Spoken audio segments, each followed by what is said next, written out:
Assalamualaikum warahmatullahi wabarakatuh. Perkenalkan, nama saya Fahmi Ramyamdi dari kelas 5C dengan NIM 95. Di sini saya akan mempresentasikan tentang materi basis data. Yang pertama, poin-poin yang akan kita bahas adalah yang pertama adalah definisi dan komponen basis data. Yang kedua, tujuan dan manfaat penggunaan basis data. Yang ketiga, definisi struktur atau arsitektur basis data. Yang keempat, struktur konseptual basis data. Yang pertama, kita masuk pada poin pertama. Pengertian basis data. Menurut pengertian secara harfiah, basis data terdiri dari dua kata, yaitu basis dan data. Basis dapat diartikan sebagai suatu markas atau gudang tempat bersarang atau tempat berkumpul. Data dapat diartikan merupakan representasi dari fakta dunia yang mewakili suatu objek yang direkam dalam bentuk angka, huruf, simbol, teks, gambar, bunyi, atau kombinasinya. Komponen basis data. Yang pertama adalah hardware. Dalam sistem pengolahan basis data, digital perangkat utama sebagai pengolah data adalah komputer. Yang kedua, software. Perangkat lunak digunakan untuk mendukung proses pengelolaan basis data. Misal, bahasa pemrograman C, Basic Pascal. Yang ketiga, sistem operasi. Sistem operasi merupakan perangkat lunak yang digunakan untuk mengelola aplikasi basis data dan penggunaan sumber daya komputer. Yang keempat, basis data lain. Basis data lain mempunyai keterkaitan dan hubungan dengan basis data itu sendiri, yang berisi objek-objek basis data seperti file, tabel, dan index. Yang kelima adalah DBMS atau Database Management System, yang merupakan program aplikasi untuk pengolahan basis data seperti Microsoft Access, Oracle, dan lain-lain. Selanjutnya yang keenam yaitu pemakai atau user, yaitu pengguna yang terlibat dalam pengolahan basis data dan penggunaan basis data. Selanjutnya masuk ke poin kedua, tujuan dan manfaat penggunaan basis data. Kesuksesan suatu organisasi pada kemampuannya menangkap data secara akurat dan tepat waktu.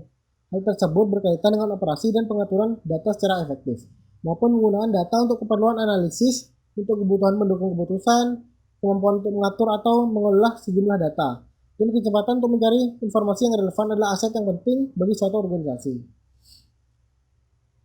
Tujuan dan manfaat basis data. Yang pertama adalah kecepatan atau kemudahan. Melalui basis data diharapkan pengguna dapat melakukan penyimpanan, perubahan, dan menampilkan kembali dengan cepat dan mudah. Yang kedua, efisiensi ruang penyimpanan. Penggunaan basis data mampu mengurangi pengulangan atau redundansi data dengan menerapkan sejumlah pengkodean atau dengan membuat relasi-relasi antar kelompok data yang saling berhubungan. Yang ketiga adalah keakuratan. Melalui basis data keakuratan akan lebih terjaga dengan menerapkan aturan dan batasan tertentu.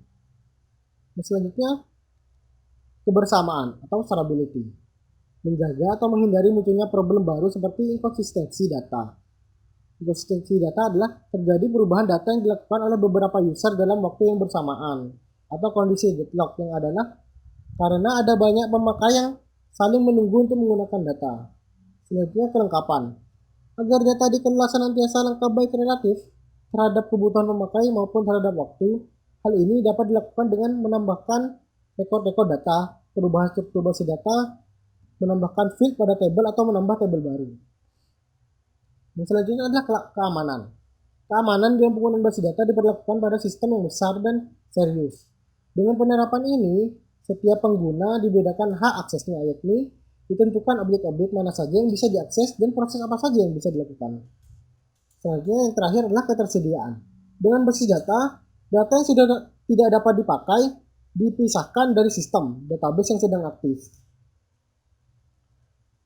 Selanjutnya poin ketiga, definisi struktur atau arsitektur basis data.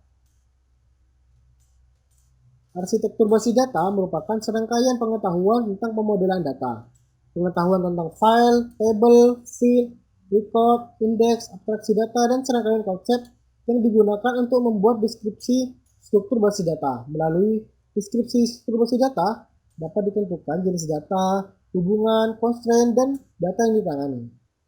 Dalam basis data diorganisasikan ke dalam bentuk elemen data atau field, rekaman atau record, dan berkas atau file.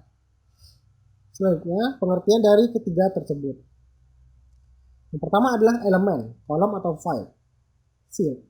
Data adalah satuan data terkecil yang tidak dapat dipecah lagi menjadi unit lain yang bermakna. Misalnya, data siswa terdiri dari NIS, nama, alamat, telepon, atau jenis kelamin. Yang selanjutnya adalah rekaman atau record. Merupakan gabungan sejumlah elemen data yang saling terkait. Istilah lain dari record adalah baris atau tuple.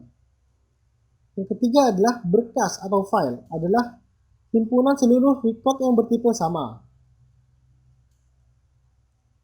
Selanjutnya masuk kepada nomor 4, yaitu struktur konseptual basis data. 3 konsep dasar dalam pembuatan deskripsi struktur basis data, yaitu model data konseptual, model data fisikal, dan model view. Konseptual data menyajikan konsep tentang bagaimana user basis data memandang atau memperlakukan data. Konseptual merupakan level tinggi atau high level yang dekat dengan user. Di dalam konseptual data menjelaskan beberapa hal, yaitu entitas, atribut key, dan relasi antara entitas. Jadi selanjutnya adalah pengertian dari ketiga tersebut. Yang pertama adalah entitas. Entitas merupakan objek yang mewakili sesuatu dalam dunia nyata yang dapat dibedakan antara satu dengan lainnya. Yang berarti entitas ini unik, bersifat unik. Setiap entitas memiliki beberapa atribut yang mendeskripsikan karakter dari objek. Yang selanjutnya adalah atribut. Atribut merupakan karakteristik dari entitas atau relationship yang menyediakan penjelasan detail tentang entitas atau relationship. Dalam penerapannya, atribut merupakan field atau kolom dari sebuah tabel. Yang ketiga adalah key. Key merupakan suatu atribut yang menandakan kunci dari suatu entitas yang bersifat unik. Key atribut adalah satu atau beberapa atribut yang mempunyai nilai unik sehingga dapat digunakan untuk membedakan data pada suatu baris atau record dengan baris lain pada suatu entitas. Sekian dari saya. Apabila ada kesalahan, mohon maaf. Wassalamualaikum warahmatullahi wabarakatuh.